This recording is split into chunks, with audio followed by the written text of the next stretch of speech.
Assalamualaikum warahmatullahi wabarakatuh. Segala puji bagi Allah, seru sekalian alam. Shalawatullah wassalamuhu. Marilah kita haturkan kepada baginda sang penutup para nabi dan rasul, Nabi Muhammad sallallahu alaihi wasallam. Dan semoga kita selalu dalam hidayah dan taufiknya Allah subhanahu wa ta'ala. Amin amin ya rabbal alamin. Sahabat muslim rahimakumullah, di dalam tradisi Islam banyak sekali istilah di dalam walimah. Lalu apa sebenarnya walimah itu? Sahabat muslim rahimakumullah, walimah secara bahasa artinya adalah perjamuan, yaitu jamuan makan. Menurut Ibnul Arabi, secara bahasa, walimah itu adalah berkumpulnya orang-orang untuk makanan yang dihidangkan dalam suasana kegembiraan. Misalnya pesta pernikahan dan syukuran kelahiran anak.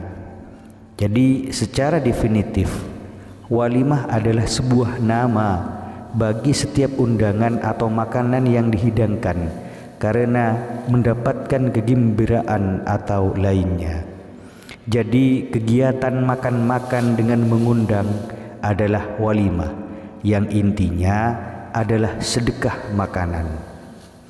Lalu di dalam tradisi Islam ada berapakah tradisi walimah tersebut?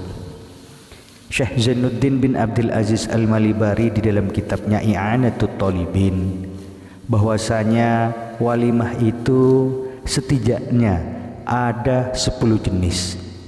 Yang pertama adalah walimatul khurs, yaitu walimah untuk keselamatan wanita bersalin. Dalam istilah orang Jawa, walimah ini biasanya disebut berokokan.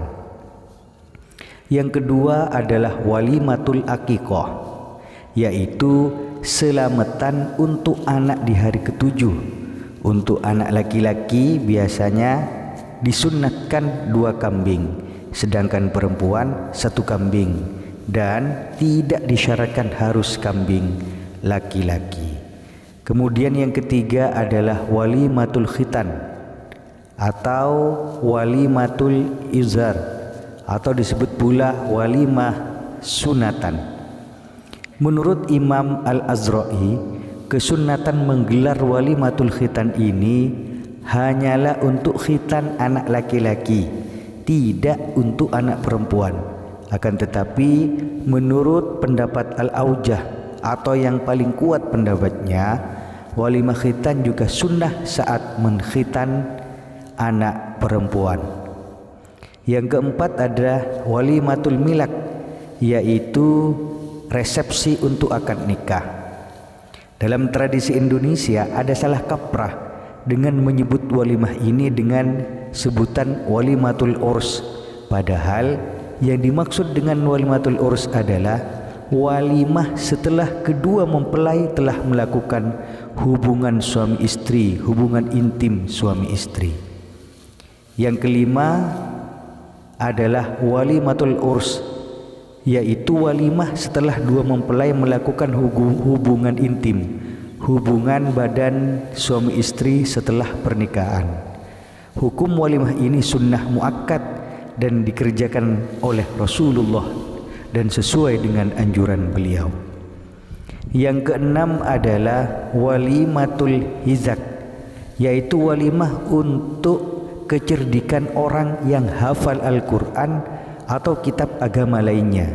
Dari itu ada istilah hizak lihifzil Quran untuk setelah menghafal Quran, dan hizak lihifzil adab setelah menghafal ilmu sastra, ilmu adab. Yang ketujuh, walimatun naqiah atau juga disebut walimatus safar, yaitu walimah setelah tiba dari perjalanan jauh, termasuk juga saat melakukan perjalanan yang tujuannya untuk meminta doa kebaikan. Bahkan dalam sebuah hadis disebutkan apabila salah seorang kalian ingin melakukan perjalanan, maka hendaknya ia berpamitan kepada saudara-saudaranya, karena sesungguhnya Allah Subhanahu wa taala menjadikan keberkahan pada doa mereka. Walimah ini sering dilakukan oleh masyarakat Indonesia saat akan dan setelah tiba dari perjalanan ibadah haji yang mereka sebut walimatul haji. Yang kedelapan, walimatul wadimah, yaitu walimah untuk orang yang mendapat musibah dan kesusahan. Jamuan ini diberikan oleh tetangganya yang mendapatkan musibah. Untuk hal ini bisa dilakukan untuk keluarga yang berduka karena ada yang meninggal, sehingga ada sebutan istilah walimatul maut. Yang kesembilan adalah walimatul waqirah, yaitu walimah untuk bangunan rumah. Dalam tradisi Indonesia, walimah ini biasanya dilakukan untuk menempati rumah baru. Yang kesembilan, walimatul makdubah, yaitu suatu walimah tanpa sebab apa-apa. Sahabat muslim rahimakumullah, selain 10 jenis walimah ini, dalam tradisi penjamuan ada sebutan lain, yaitu al-qira, sebutan untuk makanan tamu, dan at-tuhfah untuk makanan peziarah. Dalam tradisi umat Islam Indonesia ada juga walimah yang sering dilakukan, yaitu untuk usia kandungan 3 dan 7 bulan. Untuk semua jenis ini dapat dikelompokkan pada walimatul makdubah. Untuk acara 3 dan 7 bulan kandungan bisa pula disebut walimatul urs, nikah setelah terjadinya wati. Hanya saja tidak luput waktunya karena terlalu lama.